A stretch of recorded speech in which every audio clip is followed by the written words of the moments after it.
Dan selanjutnya kita akan masuk ke dalam pembahasan kita pelajaran fikih ibadah yang alhamdulillah saat ini kita telah sampai pada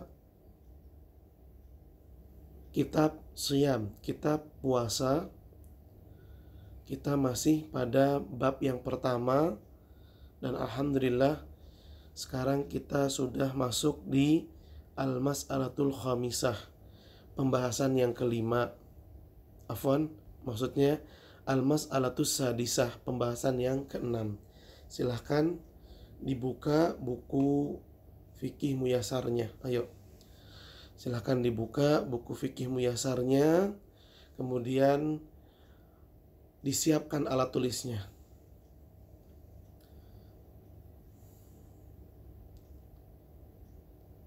Kitab Siyam, kitab puasa, bab pertama pada al-mas'alatus sadisah, pembahasan yang keenam atau permasalahan yang keenam, yaitu penulis mengatakan thubutu dukhuli syahri Ramadan wa inqidaihi. Thubutu dukhuli syahri Ramadana wa inqidaihi, yang artinya thubut, penetapan masuknya bulan Ramadan.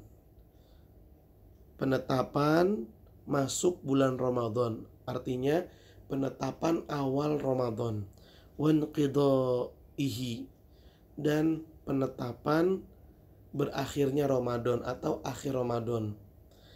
Jadi pembahasan yang keenam ini kita akan mempelajari bagaimana menentukan hari pertama Ramadan dan bagaimana menentukan hari terakhir Ramadan. Berarti kalau hari terakhir besoknya Lebaran Idul Fitri. Mari kita simak apa yang disampaikan oleh penulis tentang pembahasan ini.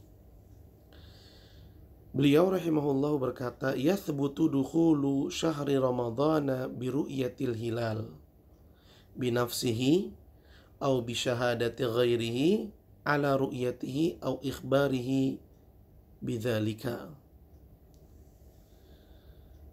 Penetapan masuknya bulan Ramadan itu dengan melihat hilal. Oh, berarti kalau kita ingin menentukan hari pertama Ramadan, maka kita harus melihat hilal. Nah, melihat di sini ada 3.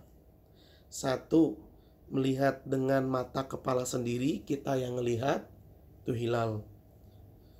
Yang kedua, ada orang yang menyatakan kalau dirinya itu melihat. Jadi dia datang ke kita, tadi malam saya melihat hilal Ramadan.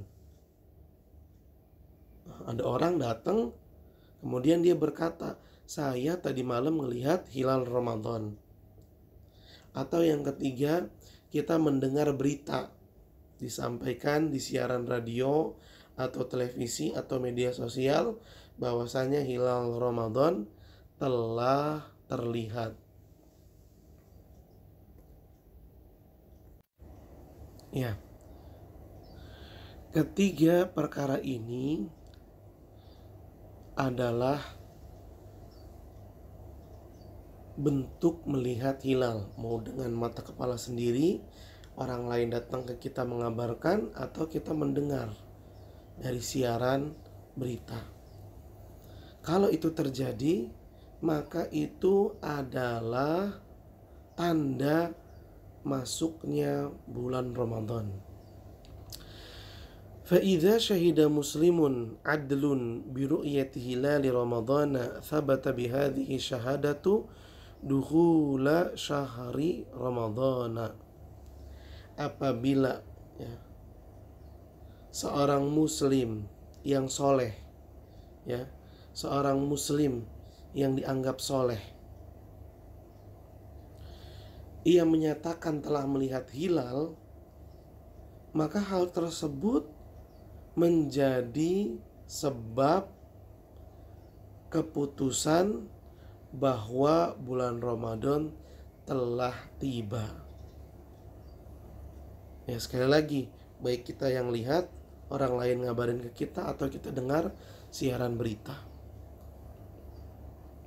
Liqaulihi ta'ala faman syahida minkumu syahra falyasumhu, wa liqaulihi sallallahu alaihi wasallam idza ra'aitumuhu fasumu, wa li hadits Ibnu Umar radhiyallahu anhuma akhbartun nabiyya sallallahu alaihi wasallam bi ru'yati ramadhana fasamahu wa amara an-nasa bisiyamihi.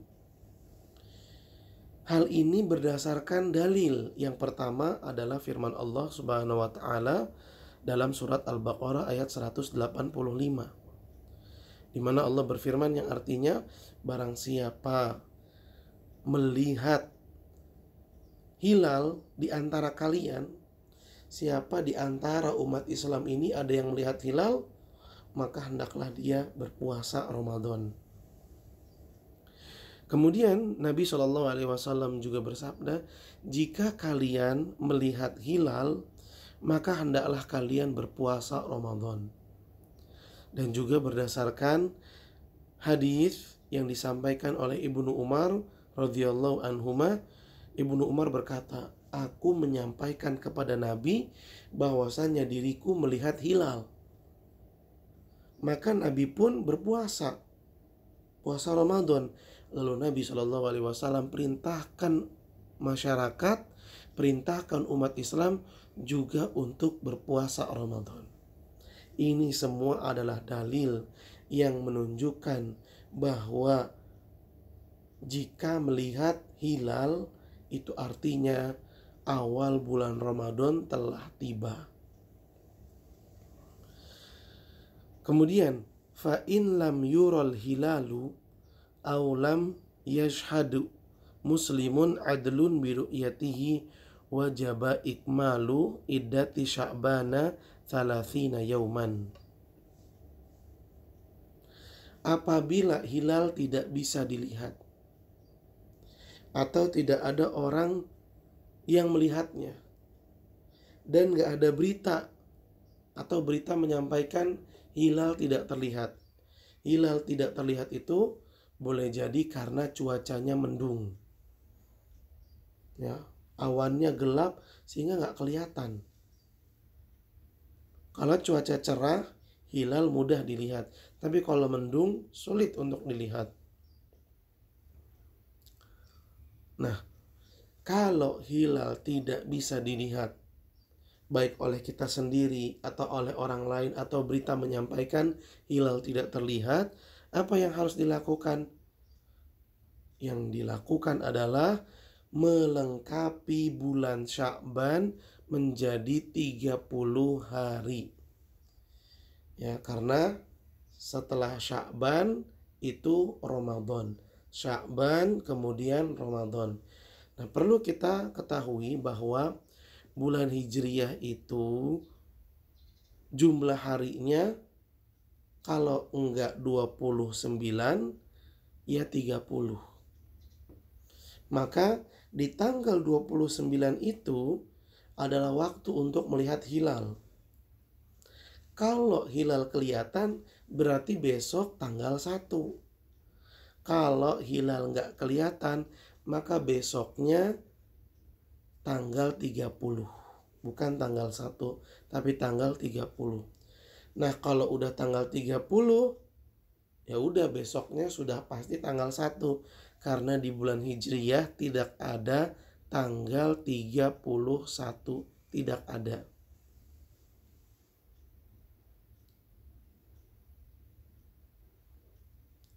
Kemudian penulis mengatakan wala yathbutu dukhulu syahri bi ghairi hadainil amrayni. Ru'yatil hilali au itmami sya'bana 30 yauman. Menentukan awal bulan Ramadan itu dengan salah satu dari dua hal tadi, melihat hilal atau melengkapi bulan Sya'ban menjadi 30 hari. hanya dengan dua hal ini saja.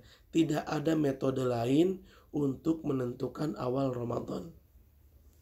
Inilah cara, inilah metode menentukan awal Ramadan yang diajarkan oleh Nabi Shallallahu Alaihi Wasallam, melihat hilal atau melengkapi bulan Sya'ban menjadi 30 hari.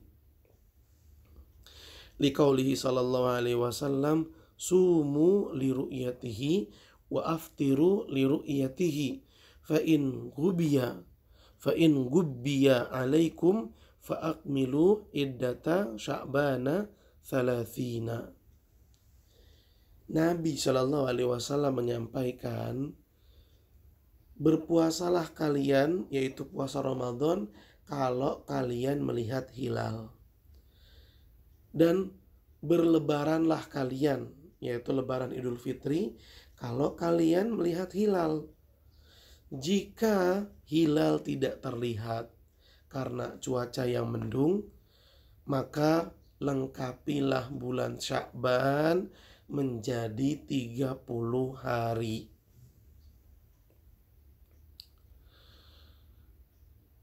Wa yathbutun qida'u ramadana bi ru'yati hilali syahri syawalin bi syahadati muslimaini adlaini fa in lam yashhad muslimani adlani bi ru'yatil hilali wajaba ikmalu iddati ramadana 30 yauman. Kemudian kata penulis, adapun menentukan akhir Ramadan berarti menentukan hari lebaran Idul Fitri. Caranya juga sama, yaitu dua. Yang pertama dengan melihat hilal. Ya, dengan melihat hilal. Dan melihat hilal di sini bisa kita melihat dengan mata kepala sendiri, atau ada dua orang datang ke kita, di mana dua orang ini dipercaya, dianggap oleh masyarakat dua-duanya orang yang soleh, keduanya menyatakan telah melihat hilal, atau berita menyiarkan bahwasanya hilal telah banyak dilihat oleh orang-orang. Nah, kalau sudah seperti ini, berarti besok Ramadan. Besok Lebaran maksudnya. Berarti besok Lebaran. Tapi jika hilal tidak terlihat, maka caranya yaitu dengan melengkapi bulan Ramadan menjadi 30 hari. Jadi di tanggal 29 Ramadan itu waktu untuk melihat hilal. Kalau hilal terlihat, berarti besok tanggal 1 Syawal, dan itu adalah hari raya Idul Fitri. Kalau di tanggal 29 Ramadan hilal tidak terlihat, maka besoknya dilengkapi, digenepin tanggal 30 Ramadan. Kalau udah tanggal 30 ya besoknya sudah pasti tanggal 1 Syawal. Karena bulan Hijriah nggak ada sampai tanggal 31. Nah, perlu kita perhatikan ya, ada perbedaan. Dalam menetapkan awal Ramadan, kalau kita nggak melihat hilal, tapi ada orang datang ke kita mengabarkan kalau dia melihat hilal, itu yang datang satu orang saja udah cukup. Satu orang datang, dia bilang saya melihat hilal. Ya udah, berarti besok kita puasa. Tapi dalam menentukan akhir Ramadan atau menentukan hari raya Idul Fitri, jika kita tidak bisa melihat hilal dengan mata kepala kita sendiri, lalu ada orang datang kepada kita di mana dia mengabarkan telah melihat hilal, yang datang itu minimal 2. Kalau 1 nggak bisa, minimal 2. Kalau 2 orang datang ke kita, ya, walaupun datangnya secara bergantian, nggak bersamaan, sudah langsung ditetapkan berarti besok adalah Lebaran. Tapi kalau yang datang cuma 1, ini nggak dianggap. dalam menentukan akhir Ramadan harus 2 orang. Taib. Kemudian al-mas'alatus sabi'atu, permasalahan yang ketujuh. Permasalahan yang ketujuh. Waktu niyati fi shaumi wa hukmuha. Waktu menghadirkan niat, memunculkan niat dalam berpuasa. Dan apa hukum menghadirkan niat? Bahasa gampangnya, kapan kita niat puasa? Dan hukum niat puasa itu apa? Seperti itu. Yajibu ala shaimi an yanwiya siyama. Orang yang pengen puasa itu wajib niat puasa. Ini hukumnya berarti. Siapa yang pengen puasa wajib dia niat puasa.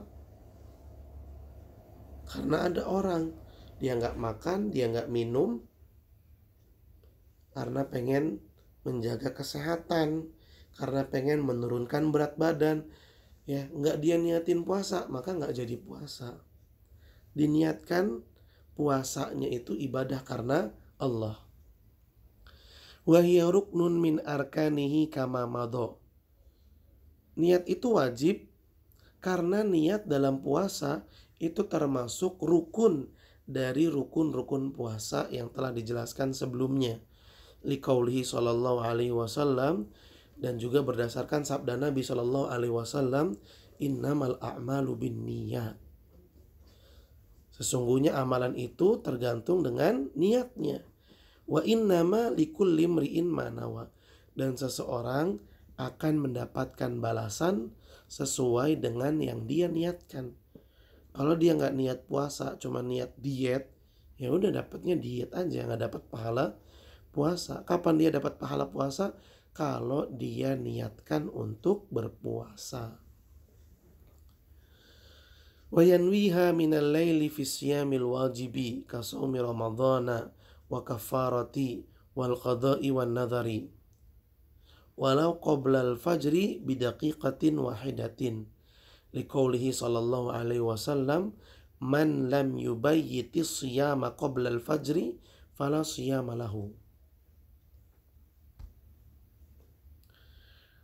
Wajib niat untuk berpuasa dari malamnya. Jadi kalau misalnya besok kita pengen puasa, maka nanti malam itu kita harus ada niat. Minimal dari malam itu sudah ada niatnya.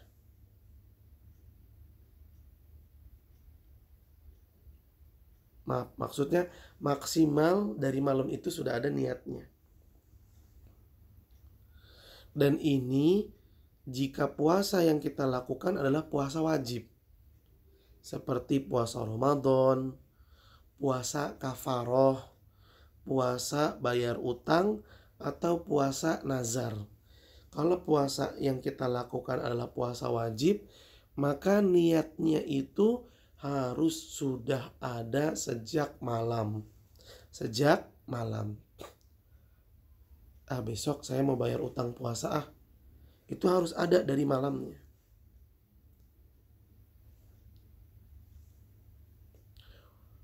Walaupun ya batas waktunya itu sampai azan subuh. Jika sudah azan subuh dia belum niat, udah gak bisa puasa yang wajib. Bagaimana dengan orang yang muncul niat puasa wajibnya itu semenit sebelum azan subuh? Itu diterima. Walaupun 1 menit sebelum azan subuh berkumandang, itu sah dan diterima. Tapi kalau sudah azan, udah nggak bisa. Sebab Nabi Shallallahu Alaihi Wasallam bersabda, siapa yang belum menghadirkan niat puasa sebelum azan subuh dikumandangkan, siapa yang belum menghadirkan niat puasa sebelum azan subuh, bahasa gampangnya, siapa yang gak ada niat untuk berpuasa sampai azan subuh masuk, ya, dia gak ada niat untuk puasa wajib sampai azan subuh masuk, maka kalau dia berpuasa wajib, puasa wajibnya gak dianggap. ya puasa wajibnya nggak dianggap. Contoh misalnya begini,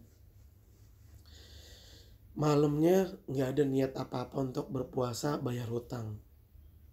Setelah sholat subuh, lalu dia pulang, kemudian dia berkata, saya sekarang puasa aja lah buat bayar hutang. Itu setelah sholat subuh baru muncul niat begitu, nggak bakalan diterima. Ya, sudah tidak bisa lagi. Siapa yang pengen puasa wajib, niatnya itu harus sudah ada sebelum azan subuh. Faman nawa sauman fin nahari walam yat'am syai'an lam yujzi'hu illa fi siyami tatawwu'i fayajuzu biniyatin minan nahari idza lam yat'am syai'an min aklin aw syurbin.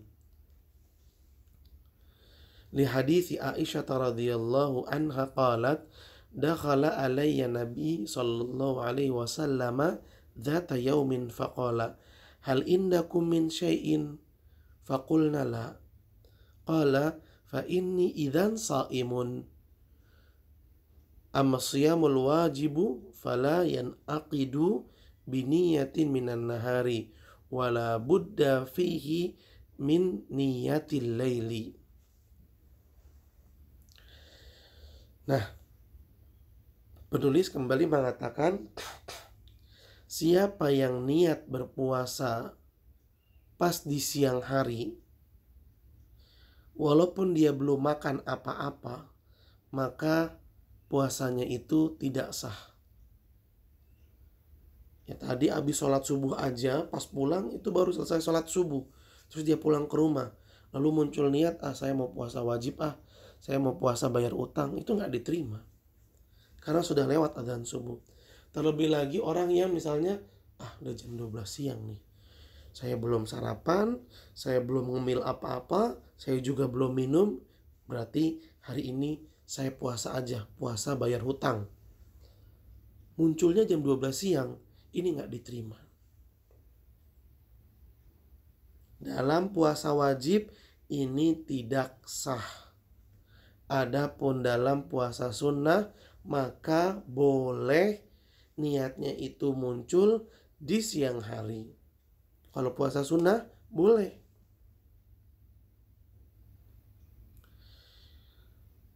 Jika di hari Senin, karena ada puasa Senin Kemis ya, di hari Senin ada orang malamnya nggak ada niat puasa sama sekali, nggak pengen puasa Senin, nggak ada.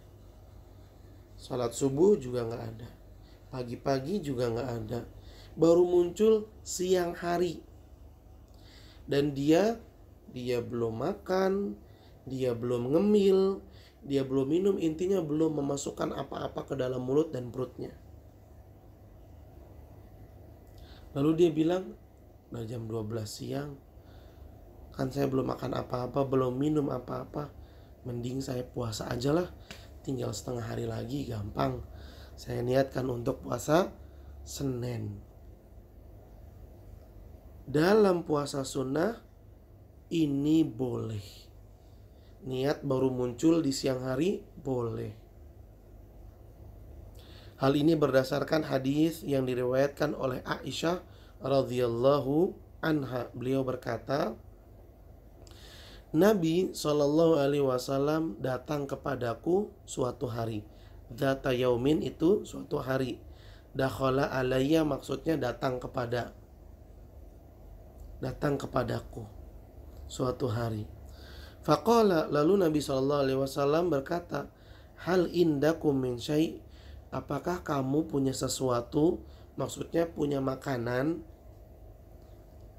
Faqulna la.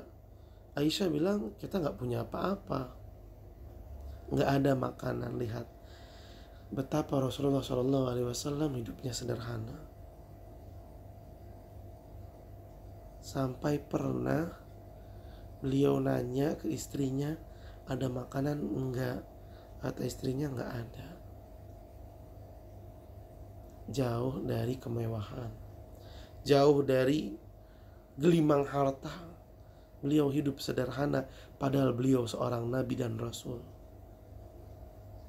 Karena memang bagi beliau dunia itu nggak ada nilainya. Yang beliau harapkan adalah surga di alam akhirat. Lalu Nabi SAW berkata setelah itu, kata Nabi, ya udah kalau gitu saya puasa.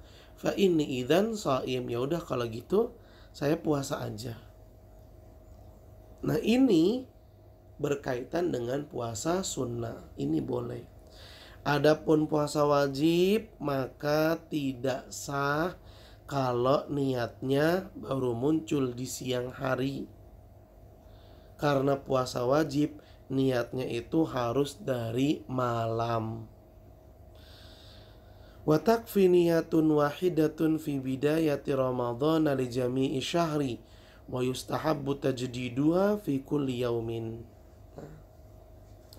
Lalu penulis mengatakan, bulan Ramadan itu kan puasanya 1 bulan, 29 hari atau 30 hari. Boleh gak niatnya itu sekali aja di awal Ramadan? Jadi di awal hari Ramadan, hari pertama Ramadan, seseorang berniat, saya puasa Ramadan sebulan penuh. Boleh gak gitu? Jadi besok-besoknya kalau dia lupa niat, udah gak masalah. Karena dia sudah niat puasa 1 bulan di hari pertama Ramadan. Kata penulis, itu boleh. Boleh mencukupi niat yang cuma sekali untuk 30 hari atau 29 hari Ramadan berpuasa, itu boleh. Sekali niat untuk sebulan puasa Ramadan itu boleh. Dan yang wajib ya tadi, yang wajib itu niat sekali untuk puasa Ramadan sebulan penuh. Itu yang wajib. Tapi disunahkan setelah itu untuk memperbaharui niatnya, ya, mengoreksi niatnya setiap malam Ramadan. Udah malam, besoknya mau puasa Ramadan lagi, dikoreksi lagi. Ya, besok puasa Ramadan. Terus setiap malamnya ditajdid, diperbaharui niatannya. Ini sunnah. Ya, yang wajib yaitu sekali niat untuk sebulan puasa Ramadan, tapi disunahkan untuk diulang-ulang setiap malam Ramadan.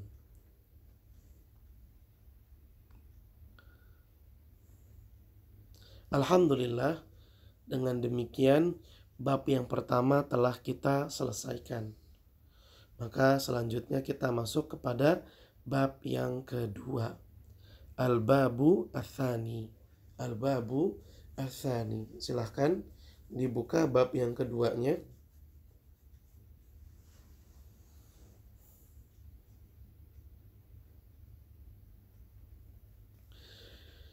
Al-babu ats-tsani, bab yang kedua. Fil a'dzaril mubihati lil fitri wa muftiratis shaimi wa fihi mas'alatani. Perhatikan, bab yang kedua itu membahas uzur-uzur, alasan-alasan yang membolehkan seseorang untuk tidak berpuasa Ramadan. Sebab-sebab, alasan-alasan, uzur-uzur al-mubihah yang membolehkan seseorang untuk tidak berpuasa Ramadan. Dan hal-hal yang membatalkan puasa. Pada bab kedua ini ada 2 pembahasan.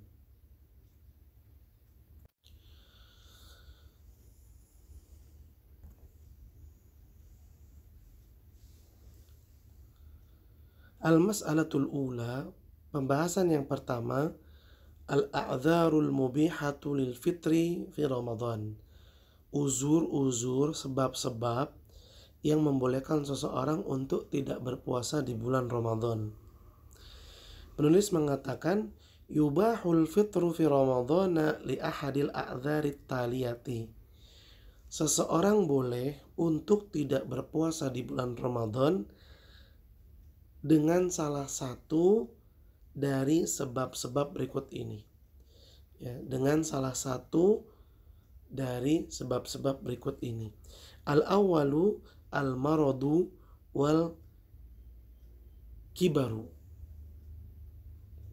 Yang pertama adalah karena sakit atau karena sudah tua. Fayajuzu lil maridil ladzi yurja bur'uhul fitru. Fa idza bari'a wajaba alaihi qada'ul ayyamil lati aftaraha. Orang yang sakit dan ia kemungkinannya bisa sembuh karena ada penyakit yang mungkin orang yang sakit itu udah gak bisa sembuh lagi. Orang yang sakit dan dia diyakini bisa sembuh, dia boleh untuk tidak berpuasa di bulan Ramadan. Dia boleh meninggalkan puasa di bulan Ramadan. Dan jika dia telah sembuh dari sakitnya, maka dia wajib untuk membayar hutang puasa yang dia tinggalkan. Berapa hari? 1 hari, 3 hari, 7 hari, atau 9 hari. Berapa banyak hari yang dia tidak berpuasa, maka sebanyak itu pula hari yang harus dia ganti. Liqaulihi ta'ala, hal ini berdasarkan firman Allah Subhanahu wa ta'ala, ayyaman ma'dudat. Faman kana minkum maridun aw ala safarin fa iddatum min ayyamin ukhar. Allah Subhanahu wa ta'ala berfirman, puasa itu harinya ditentukan. Harinya ditentukan. Maka barang siapa di antara kalian sakit atau dalam perjalanan, yaitu dalam safar, kemudian dia tidak berpuasa, ini gak apa-apa. Siapa yang sakit atau dia sedang safar, maka dia boleh untuk tidak berpuasa. Dan wajib baginya untuk mengganti puasa sebanyak hari-hari yang dia tidak berpuasa karena sakit atau karena pergi safar. Dalam surat Al-Baqarah ayat 184 ini, Allah membolehkan untuk tidak berpuasa bagi orang yang sakit dan sedang safar. Tetapi Allah mewajibkan bagi dia yang meninggalkan puasa karena sakit atau safar untuk menggantinya di hari lain, sejumlah hari puasa yang dia tinggalkan. Wa qoulihi ta'ala, dan juga berdasarkan firman Allah Subhanahu wa ta'ala, faman syahida minkumus syahra falyasumhu wa man kana maridan aw ala safarin fa iddatum min ayyamin ukhra. Karena itu kata Allah Subhanahu wa ta'ala, barang siapa di antara kalian melihat hilal, maka hendaklah dia berpuasa Ramadan. Tapi barang siapa sakit atau sedang dalam perjalanan safar, lalu dia tidak berpuasa, maka gak apa-apa, gak berdosa, gak dianggap salah. Tapi wajib bagi dia untuk mengganti puasa sebanyak hari puasa yang dia tinggalkan pada hari-hari di luar Ramadan. Di Ramadan ada 5 hari dia gak puasa karena sakit atau karena safar. Maka dia wajib menggantinya.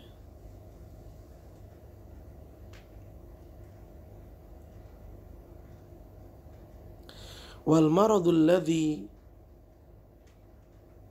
yurakhasu ma'ahu fil fitri huwal maradul ladzi yashuqqu 'alal maridi as-siyamu bisababihi.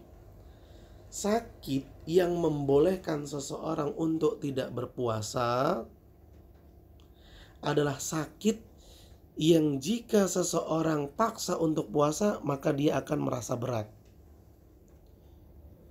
Sakit yang membolehkan seseorang untuk meninggalkan puasa adalah sakit yang jika seseorang paksa untuk tetap berpuasa, dia bakalan jadi tambah lemes, tambah gak kuat, menyengsarakan dirinya.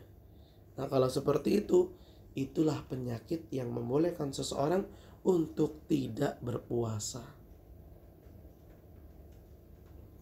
Amal marad alladhi la yurja bur'uhu awil ajizu an siyami ajzan mustamirran kal kibari fa innahu yuftir wa la yajib alaihi al-qada'u wa innama tulzimuhu fidyatun bi an yut'ima an kulli yawmin miskinan li anna Allah azza wa jalla ja'ala al-it'ama mu'adilan lisiyami hina kana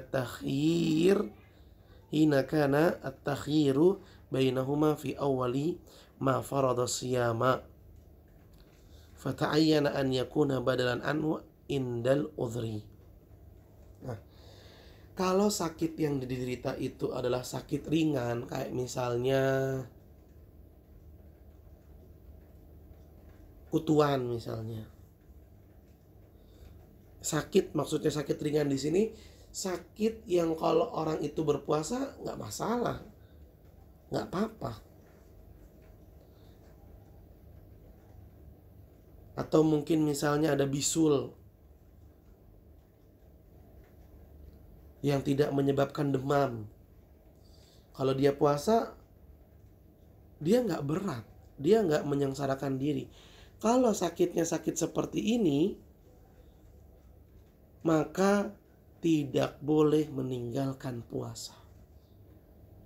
Ia wajib untuk tetap berpuasa.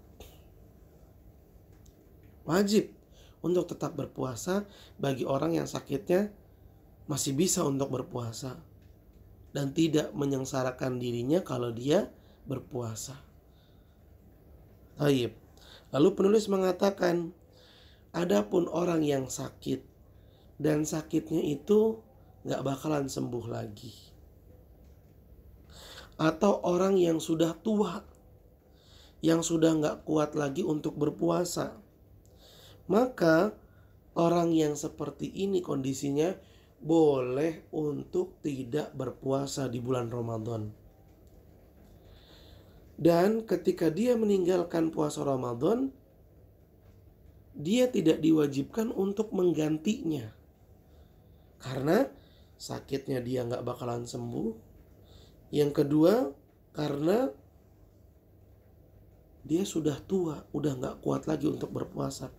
Maka orang yang seperti ini gak diwajibkan untuk mengganti puasa dengan puasa lagi. Lalu apa yang dia lakukan? Yang dia lakukan adalah membayar fidyah. Apa itu fidyah? Fidyah itu memberi makan orang miskin. 1 hari dia tinggalkan, 1 orang miskin dia beri makan. 2 hari dia tinggalkan berpuasa, 2 hari dia berikan makan untuk orang miskin. 1 bulan 30 hari dia tinggalkan berpuasa, maka 30 orang miskin dia kasih makan. Yaqulul Imamul Bukhari rahimahullah, wa amma syekhul kabiru idza lam yatiq siyama faqad at'ama Anasun ba'dama kaburu aman aw amaini fi kulli yawmin miskinan. Wa qala Ibnu Abbas radhiyallahu anhuma fi syekhil kabiri wal mar'atil kabirati la yastati'ani an yasuma falyut'ima makana kulli yawmin miskinan. Landasan yang menetapkan hukum bagi orang yang sakit dan tidak bisa sembuh lagi, bagi orang yang sudah tua dan sudah tidak sanggup untuk berpuasa, yaitu boleh untuk meninggalkan puasa Ramadan dan tidak wajib mengqadha tapi wajib bayar fidyah, yaitu Imam Bukhari rahimahullahu berkata bahwasanya sahabat Anas bin Malik, sahabat Nabi SAW Anas, ketika sudah tua itu beliau gak puasa Ramadan lagi karena udah gak sanggup. Lalu yang beliau lakukan adalah memberi makan kepada orang miskin. Dan itu beliau lakukan 1-2 tahun. Maksudnya tahun ini beliau nggak puasa sama sekali sehingga memberikan fidyah. Tahun berikutnya juga Anas bin Malik, sahabat Nabi SAW, melakukan itu selama 2 tahun di usia senjanya. Kemudian juga perkataan Ibnu Abbas, beliau berkomentar tentang kakek-kakek yang sudah tua dan nenek-nenek yang sudah tua yang sudah nggak sanggup lagi untuk berpuasa. Kata Ibnu Abbas, hendaklah kakek dan nenek tersebut membayar fidyah sejumlah hari yang ditinggalkan. Ya, kalau dari awal Ramadan dia udah nggak puasa, ya dari awal itu dia ganti fidyah.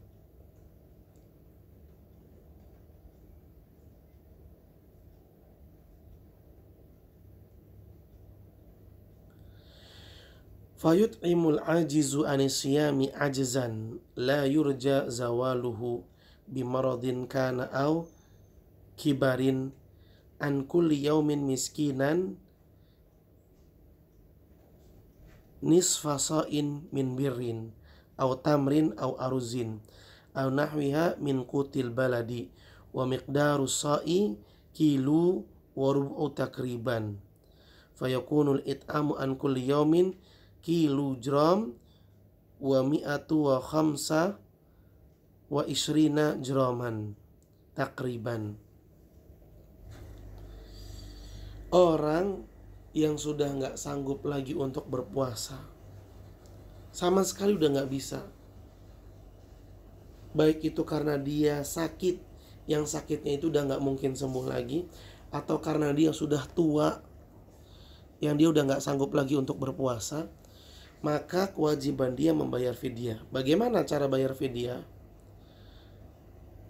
Bayar fidyah itu dengan mengeluarkan setengah sok berupa gandum atau kurma atau beras, setengah sok beras atau berupa makanan pokok di wilayahnya. Dan ukuran satu sok itu adalah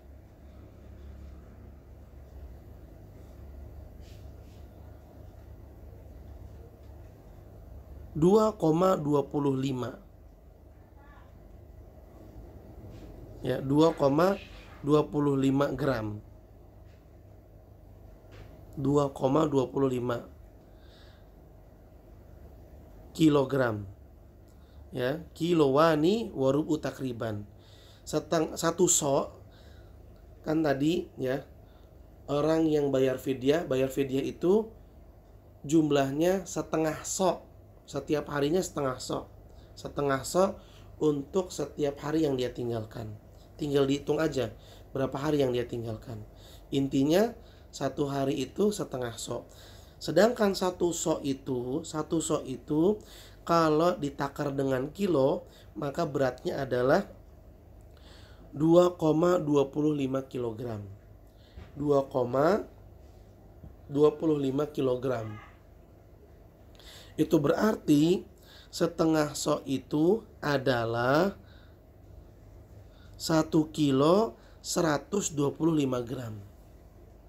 Setengah sok artinya 1 kilo 125 gram. Nah, gampangnya berarti kalau ada orang yang sudah nggak sanggup lagi puasa karena sakit yang tidak bisa sembuh atau karena sudah tua, maka setiap hari dia kasih makan kepada fakir miskin berupa beras yang beratnya 1 kilo 125 gram. 1 kilo 125 gram itu satu harinya. Kalau 5 hari ya tinggal dihitung. Kalau 10 hari ya tinggal dihitung juga. Kemudian jika orang yang sakit atau orang yang sudah tua ini dia masih sanggup untuk berpuasa, bisa, dan itu tidak akan menyengsarakan dirinya, maka dia boleh untuk berpuasa dan puasa baginya dianggap sah. Taib ahibati fillah, mungkin sampai di sini jumpa kita pada kesempatan di hari ini. Semoga apa yang kita pelajari bisa kita pahami dengan baik, kita catat dengan rapi, dan terus dimurajaah agar kita bisa selalu mengingatnya. Semoga Allah memberkahi kita semua.